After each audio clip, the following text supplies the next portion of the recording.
Teman-teman, mari kita sebelum mendengarkan firman Tuhan, kita berdoa terlebih dahulu. Tuhan Yesus yang baik, kami datang kepadamu, menyerahkan segala kondisi dan apapun yang kami sedang pikirkan.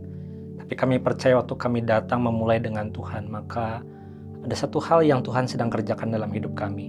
Biarlah perjumpaan kami dengan firman-Mu menjadi satu sukacita, menjadi satu pembaharuan yang Tuhan kerjakan melalui hidup kami. Berkati hamba-Mu yang terbatas, setiap kami mendengar Roh Kudus yang bekerja dalam nama Tuhan Yesus. Amin.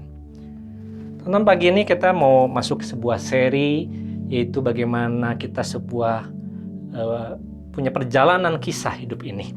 Dan topik minggu ini berjudul I Decided to Start, ya. Kita memulai memulai sebuah perjalanan baru. Saya ingin membaca kita satu bagian firman Tuhan dari Ibrani 12 ayat yang pertama hingga kedua.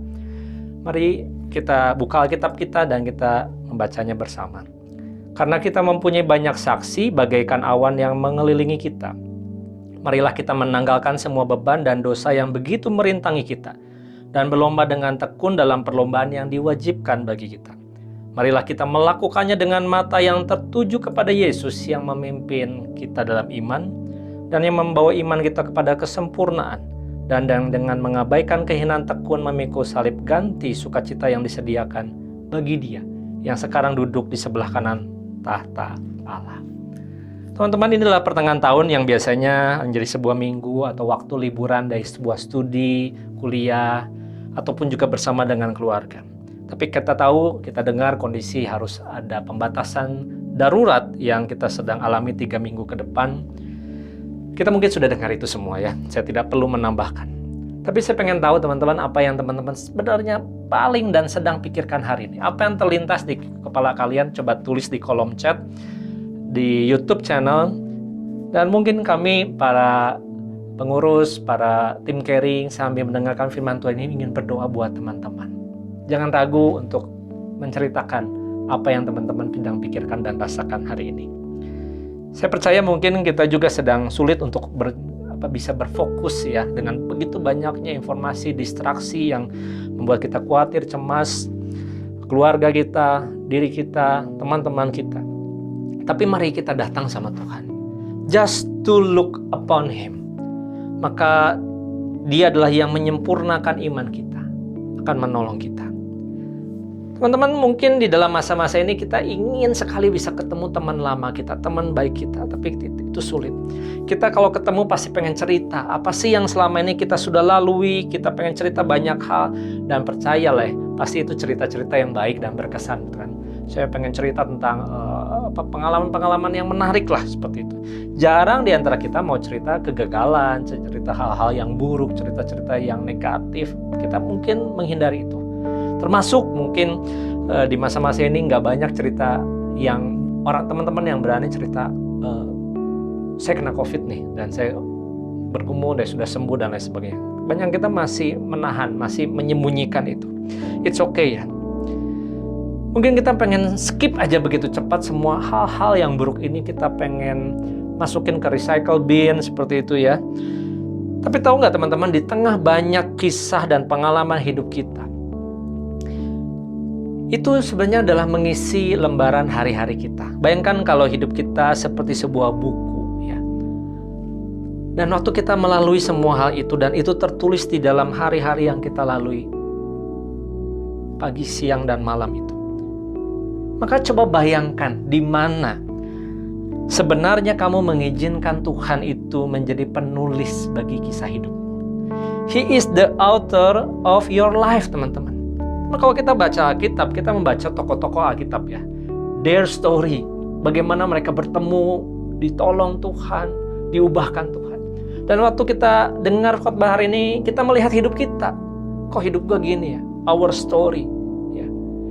Tapi saya percaya firman Tuhan itu bisa menolong kita, mengubahkan hidup kita menjadi sebuah God story yang dibaca, yang layak diceritakan. Dan kalau itu buku dibaca, banyak orang membaca hidup kita, wah, itu sebuah kisah yang hidup, yang menarik, yang indah, yang memberkati. Sekalipun ada banyak lika-liku, ada up and down, ada yang positif dan ada negatif, it's okay, teman-teman. Karena apa? Karena bukan kita yang sedang menjalani, tapi juga ada Tuhan yang menuntun, memimpin, menuliskan kisah hidup kita. Coba bayangkan kalau ada waktu di mana kamu pengen cerita, kamu pernah mengalami sebuah masalah, tapi kamu bisa keluar dari masalah itu dan bisa menyelesaikannya dengan baik bersama dengan Tuhan. Mungkin kamu sedang mengatur sebuah goal, tujuan, ya, atau gak mau sia-siain masa pandemi. Saya punya teman pastor yang bahkan bisa menurunkan berat badannya sekitar 13 kilo selama 1 tahun pandemi. Karena dia benar-benar berkomitmen, dia mendisiplin dirinya, gak mau jadiin sia-sia.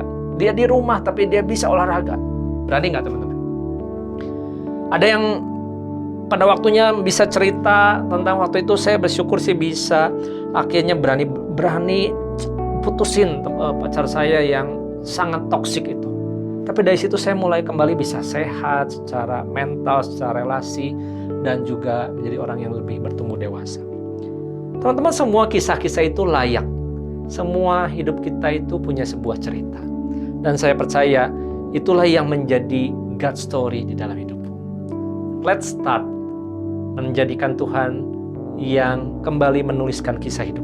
Kalau pagi ini kita membaca sebuah surat Ibrani pasal 12 tadi, yang mengajak kita mengarahkan pandangan kita kepada Tuhan, yang dia juga akan menolong kita menuliskan sebuah kisah hidup yang kita ingin ceritakan.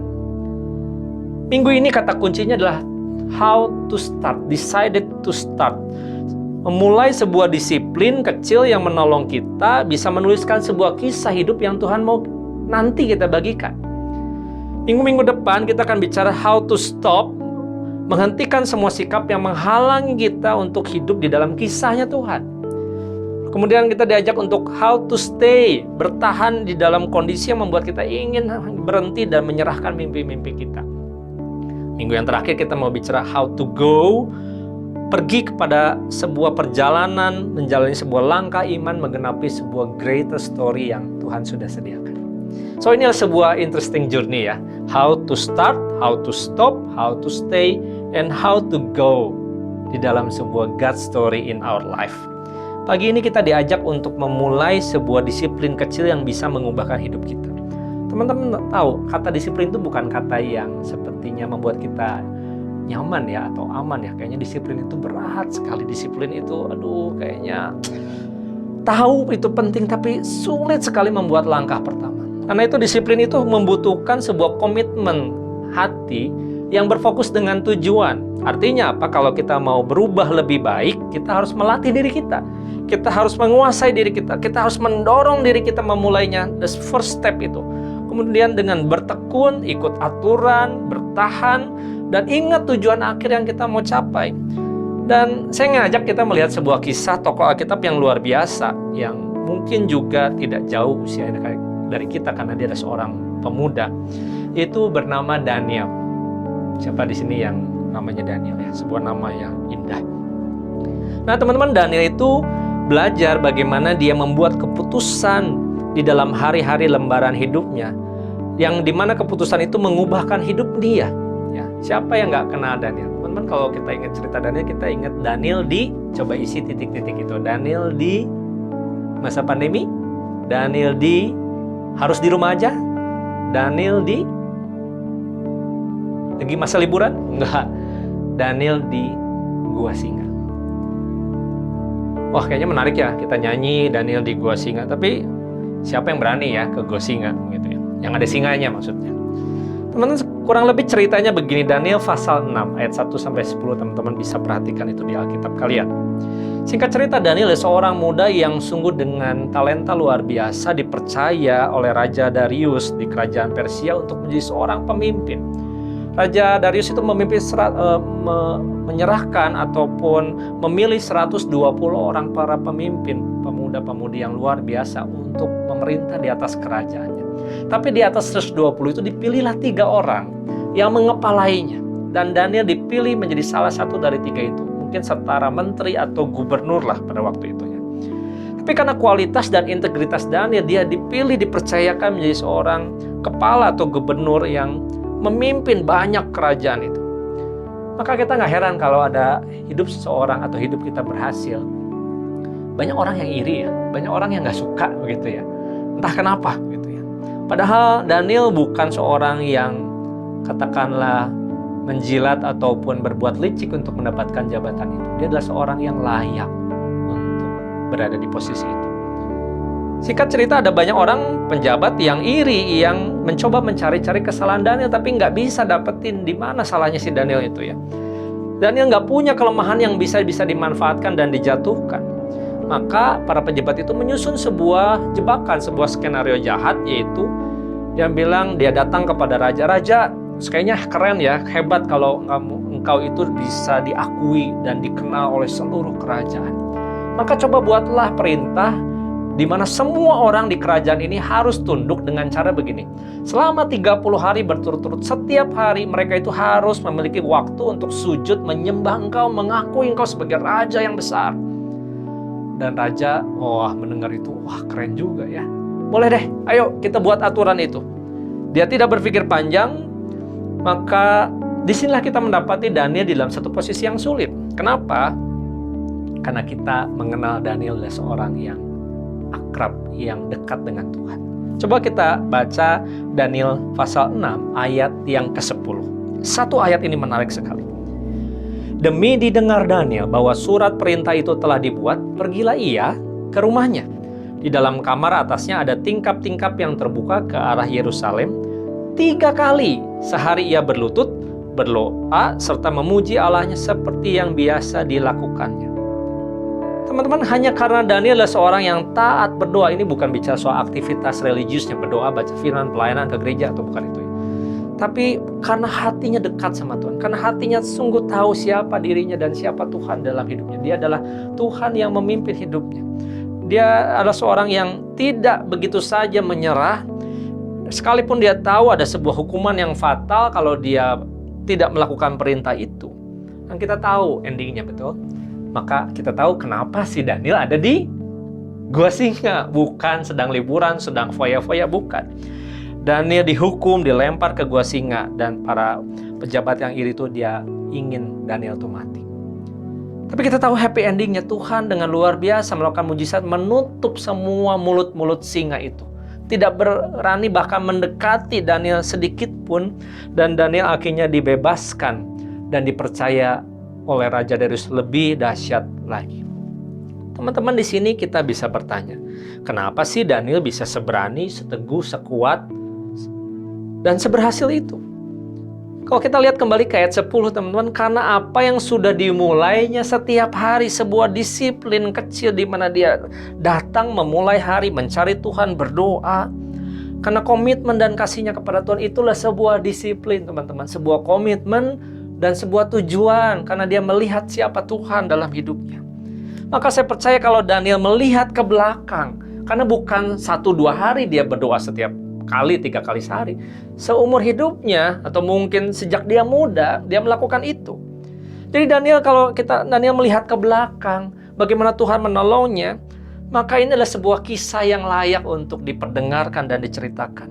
Dia mengingat Tuhan yang maha besar, maha pengasih, maha kuasa menjaga dan memberkati hidup Daniel. Teman-teman, apa yang saya mau katakan di sini? Bahwa setiap keputusan kita akan membuat sebuah perbedaan dari sebuah kisah yang akan kita ceritakan. The decisions we make determine the stories that we tell. Pagi ini mari kita bertanya, Tuhan, apa yang mau Engkau saya lakukan? Kisah apa yang Tuhan mau saya ceritakan dalam 5 tahun ke depan? Coba bayangkan 5 tahun ke depan, teman-teman. Jangan jauh-jauh. 5 tahun ke depan. Apa yang kamu akan ceritakan tentang hidup? Kalau itu adalah sebuah buku yang orang lain baca. Apa yang Tuhan mau kita alami di masa depan. Dan itu mulai dari sebuah disiplin yang kita perlu bangun dan start today. Kamu mungkin lagi bergumul, hari ini menentukan prioritas yang tepat dalam hidupmu. Karena banyak waktu, banyak pilihan. Mari datang kepada Tuhan dan mulai dengan apa yang kamu harus bangun sebagai sebuah disiplin kecil. Mungkin bukan hanya ngebagi waktu, tetapi mengambil sebuah pilihan yang tepat untuk karirmu, untuk studimu.